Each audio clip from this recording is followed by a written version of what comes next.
Olá pessoal, bem-vindos à continuação da aula, né, sobre as questões da última prova da Petrobras, que trataram de língua portuguesa, a prova da Sebrasp, né? Essa é a parte 2. Bom, mais uma vez aqui só repetindo, né, que essa é a prova mais representativa para que a gente vai estar estudando agora, que é a TBG, né? Como eu já tinha falado, eu não sou professor de português, né, mas eu vou só mostrar a forma como eu resolvi a prova e para vocês verem como ela é simples de resolver, não precisa ser nenhum mestre em português para fazer. Não precisa ser nenhum erudito, né, para responder essa prova com alto índice de acerto, né? Serão mostrados os principais aspectos, né, que eu vou falar ao final, né? E a minha explicação ela pode não ser como é que eu vou dizer, rigorosamente correta, né? Mas ela é eficaz para a resolução da prova, ok?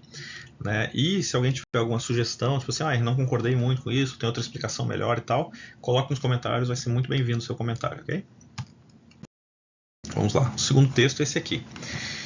No dia 23 de março de tal, o presidente da Petrobras, Jean Paul Prats, afirmou à imprensa que a companhia não deve praticar o preço de paridade internacional, PPI. Se lá fora o preço do petróleo diminuiu, entendo que diminuiu também em termos de insumos para as refinarias. Logo, isso tem que refletir no preço ao consumidor final, né? Não é necessário que o preço do combustível esteja amarrado ao preço do importador, né, que é a nossa principal concorrente. Ao contrário, paridade de importação não é preço para a companhia, que a companhia deve praticar. Beleza, então aqui ele está falando da questão, essa polêmica toda do preço da gasolina, você tem que seguir a paridade internacional, ou seja, segundo o preço que está lá fora e tal, né? Prats disse ainda, né, que sua gestão como presidente da estatal, nessa gestão, não haverá o dogma do preço da paridade internacional, né, abrindo espaço para negociação de preços que levem em consideração o cenário econômico nacional. Beleza. Instituída em 2016, essa política PPI, né, prevê que a Petrobras alinhe os valores que cobra das distribuidoras pelo combustível ao que é cobrado pelas importadoras que trazem o petróleo refinado em forma de diesel ou gasolina para o Brasil. Né? Questionado se haverá redução do preço da gasolina, Jean Paul Prats disse que as equipes estão avaliando o mercado sobre possíveis oscilações do preço do combustível. A gente está avaliando a referência internacional e o mercado brasileiro. Essa é a nossa política agora. O mercado nacional é composto pelo que é produzido aqui, com produto importado, sempre que a gente puder ter o preço mais barato para vender para o nosso cliente, né, para o nosso consumidor brasileiro, a gente vai fazer isso, concluiu. O presidente da companhia também garantiu que a venda dos ativos no Polo Bahia Terra, em negociação entre Petrobras e o consórcio formado por PetroRecôncavo e Eneva, está sendo reavaliada sob uma nova ótica e que nada está decidido. Segundo ele, o que está assinado será cumprido, o que não está assinado será revisto, né? Vamos as questões, tá? Primeira, essa aqui também não requer uma leitura completa do texto, porque ele fala exatamente os pontos importantes, tá? Mas vamos dizer aqui, ó. Vamos continuar a leitura. Em relação às ideias do texto 2, né? Julgue os próximos itens, né, em termos de certo ou errado. Levando-se em consideração a articulação das ideias do primeiro parágrafo, né? Lá no primeiro parágrafo, né? Está aqui ele repetido aqui. É correto afirmar que a expressão lá fora, no segundo período, está relacionada com. Está empregada com o mesmo sentido de internacionalmente? Vamos ver. Se lá fora o preço do petróleo diminuiu, entendo que diminuiu também. Ou seja, lá fora é onde? Lá fora da Petrobras, lá fora da casinha? Não. Lá fora, lá no exterior, internacionalmente. Então, se internacionalmente o preço do petróleo diminuiu, está correta essa afirmação, né? Porque tem o mesmo, é correto afirmar que as duas expressões são equivalentes. Vamos para a próxima.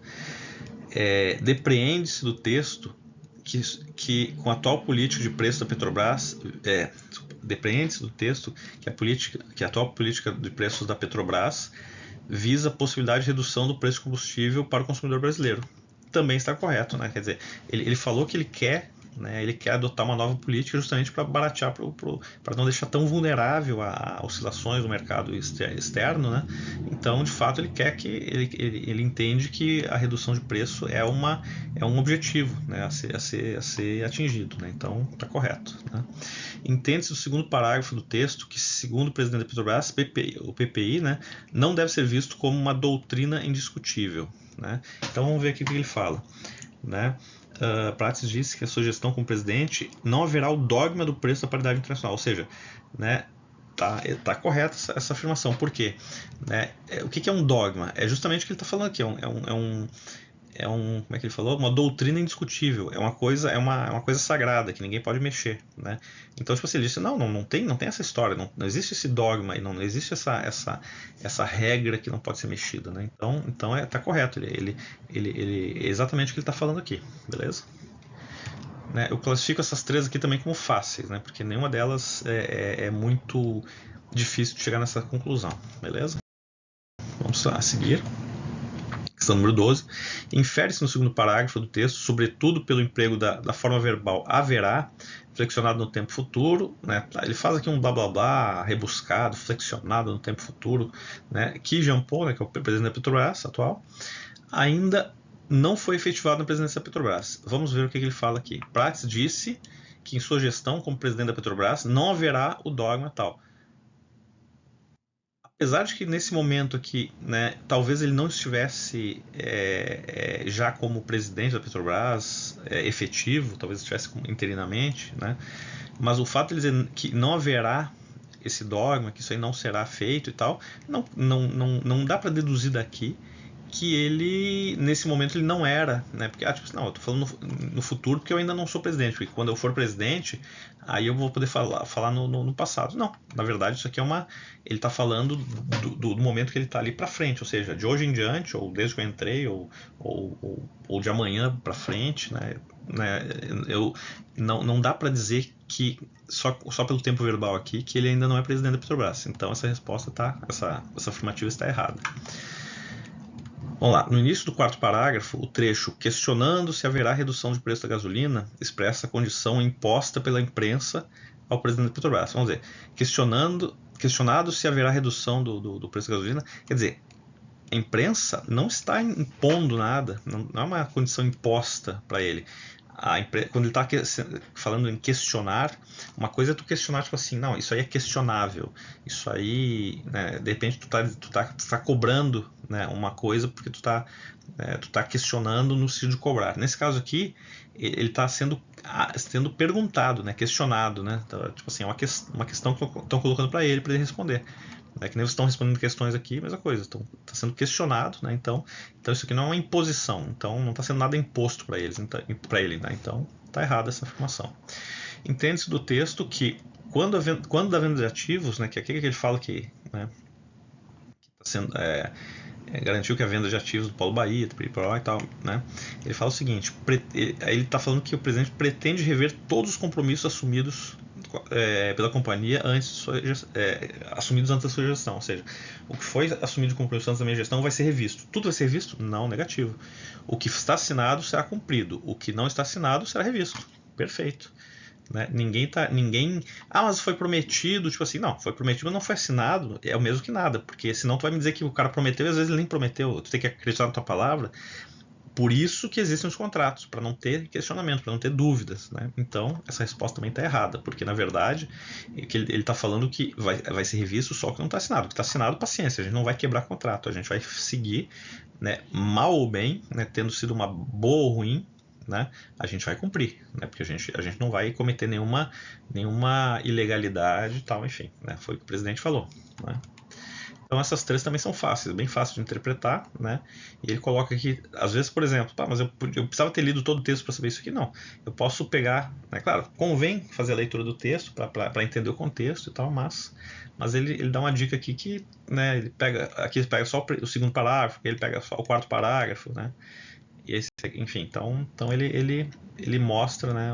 Onde exatamente procurar a informação.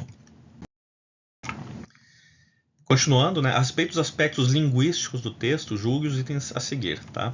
A expressão sob uma nova ótica, né, poderá ser substituída por em outra perspectiva. Vamos ver? Então esse consórcio, né, quer dizer, essa negociação com o consórcio formado pela PetroRecôncavo e Eneva está sendo reavaliada sob uma nova ótica, ou então está sendo reavaliada em uma outra perspectiva. De fato, sob uma nova ótica é sob um novo ponto de vista, que é exatamente um sinônimo para perspectiva. Então, correto, né? E aqui ele fala assim, respeitando-se a ortografia oficial em vigor e a coerência com as ideias do texto. Ou seja, isso aqui só que tem que tomar cuidado que vocês viram que não tem pegadinha no texto, né? Não teve nenhuma negação do tipo assim, né? Para que de repente eu vejo isso aqui, não, isso aqui é igual a isso aqui, então tá correto. Eu boto correto, mas na verdade eu tinha falado, não está de acordo. Percebam que ele sempre faz uma afirmação, perdoe a redundância, mas uma afirmação afirmativa. Ele não afirma negando, que pode confundir. Né? Então é uma. Mas igual prestem atenção, porque se tivesse um não aqui na história, ele inverteria. Tipo assim, o fato de botar um não ali torna isso aqui errado, né? E aí teria que ser resposta E. Né? Mas vamos continuar. Estariam mantidos os sentidos e a correção gramatical do texto, o termo pelo. Né, o mercado nacional é composto pelo que é produzido aqui. Se a gente substituir isso por daquilo, vamos ver, né? Ou seja, vamos ver se eu substituir pelo por daquilo, se teria o mesmo sentido. O mercado nacional é composto daquilo que é produzido aqui. Tá correto, tá? Isso aqui tá correto. Isso aqui dá para ter uma dúvida porque não soa tão bem. Pelo menos no meu ouvido não soa tão bem. Eu fiquei em dúvida para marcar aqui, mas parando, isso aqui dá para ter dúvida, né? Dá para achar, será que é, será que não é? E às vezes tipo assim, vou chutar que tá errado e tal, e às vezes erra, né? Enfim, né? Mas ela é um pouquinho curiosa essa questão, né? E também tem outra coisa, né? A gente não precisa gabaritar essa prova. Ou seja, mesmo que elas não estejam tão claras, às vezes tem umas questões que a gente vai ter dúvida.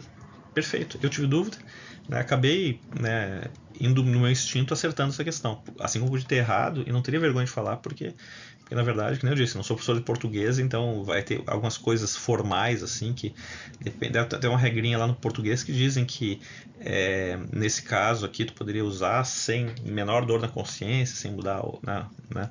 Mas, olha aqui, o mercado nacional é composto pelo que é produzido aqui, o mercado nacional é composto daquilo que é produzido aqui. Parece soar bem, quer dizer, parece soar menos adequado daquilo, mas os dois parecem ter o mesmo sentido, né? Então, resposta correta. No segmento, abrindo espaço para negociação dos preços que levem em consideração o cenário econômico, a substituição da forma levem por leve manteria a correção gramatical e a coerência das ideias do texto. Vamos lá. O levem, né, ele está se referindo a preços. Cadê? Aqui está correto, mas vamos ver onde é que ele coloca aqui. Ó. Abrindo espaço para negociação de preços que levem em consideração, ou seja, a negociação dos preços que levem, né, o levem está no plural, então ele se refere a preços, né? E leve, ele está se referindo à negociação, porque a negociação de preços que levem, né? A negociação de preços que leve, né? Se é que leve, quem está levando é a negociação. Se é que levem, quem está levando são os preços. Né? Mas faria muita diferença, né, se tu estivesse referindo a negociação ou a preços, sendo que tudo é uma coisa só. Né? Aqui também é outra que, né, pode deixar alguma dúvida, mas essa afirmação está correta. É por isso que eu classifiquei essas duas, né, que eu tive dúvida, né, acabei marcando certa, mas, né, antes de fazer a prova eu fiz sem consultar o gabarito, né, porque eu queria até perceber a dificuldade dos alunos, as dúvidas que eles podiam ter. Se eu fizer sabendo a resposta, eu vou deixar passar alguma coisa que poderia me induzir a errar, por exemplo. E aí eu não ia ter até como explicar para a pessoa que eventualmente tem dificuldade, né, como proceder. Né? Então eu classifiquei essas duas como médias, né, e essa aqui como fácil. Né? Perceba que eu não achei nenhuma difícil até agora. Né? Como eu acho que vocês também, lendo com atenção, também não vão achar difícil. Né? Mas vamos para as últimas questões aqui então. No terceiro parágrafo, as formas verbais prevê, alinhe e cobra estão flexionadas no presente do indicativo. Né? Então, prevê, alinhe e cobra estão no presente indicativo, expressando uma sequência de ações que ocorrem frequentemente. Tá? O resto aqui é blá blá blá. Tá? Não. Ele podia ter falado qualquer coisa aqui, e por isso o petróleo é nosso, e por isso não sei o que, e por isso que a Petrobras ela está preocupada com não sei o que. Ele podia falar qualquer coisa aqui. Tá? Mas na verdade, perceba aqui, ó, prevê, alinhe e cobra. Vamos tentar conjugar esses verbos. Eu prevejo, ó, no presente indicativo, que é o presente simples, né? Aquele que eu faço, tu faz, ele faz. Eu faço, tu fazes, ele faz e tal, né? É no presente, né? Então, eu prevejo, tu prevês, ele prevê. Beleza. Eu alinho, tu alinhas, ele alinha. Opa, alinhe é aquele presente do subjuntivo, né? É que eu alinhe, que tu alinhes, que ele alinhe, né? Então ele não é presente indicativo, então já está errado isso aqui. E cobra, eu cobro, tu cobras, ele cobra. Então essa aqui também está correta. Na verdade, essa aqui mata essa charada aqui, né? Resposta errada. Estariam mantidos os sentidos do segundo período do primeiro parágrafo, caso o trecho logo, isso tende a refletir no preço para o consumidor final, né? Ou seja, seria a mesma coisa, né? Se fosse assim reescrito, e isso tem que refletir logo no preço para o consumidor final. Ou seja, né, ele mudou o logo de posição na frase, só que esse logo aqui, ele é um logo de conclusão, né? Tipo assim, logo, né, ou seja, portanto, isso tem que refletir no preço. E aqui ele está falando isso tem que refletir no preço logo, né? Tipo assim, ele tem que refletir rápido no preço. Ou seja, não tem o mesmo sentido, né, essa mudança, né? Então, ó, estariam mantidos os sentidos do segundo período, do primeiro parágrafo, tal, caso o trecho tal fosse substituído por esse aqui, não, seria diferente. Esse logo, né, que é a palavra que vamos dizer assim, que mais salta aos olhos aqui desse trecho aqui, né? Então, logo isso tem que refletir no seguinte. Isso aqui é um trecho de conclusão. E aqui ele está falando assim, e isso tem que refletir logo, né? Quer dizer, ele não está chegando a nenhuma conclusão aqui, né? Então também está errada essa questão, né? E finalmente, né, essa última aqui, pelas relações de sentido estabelecidas entre os dois primeiros períodos do primeiro parágrafo, conclui-se que o vocábulo isso faz referência ao preço de paridade internacional. Vamos ver? Aqui está o primeiro parágrafo, né? E cadê o isso? O isso ele está aqui. Ele está perguntando, né, se ele faz referência ao preço de paridade internacional. Né? Ou seja, ele fala que o isso do segundo período aqui, né, que aqui começa o segundo período, né, ponto, aí depois começa o segundo período. Né? Ele tá falando que esse isso aqui ele se refere a esse preço aqui que está no primeiro período. Vamos ver? Né? Prats afirmou à imprensa que a companhia não deve praticar o preço de paridade internacional.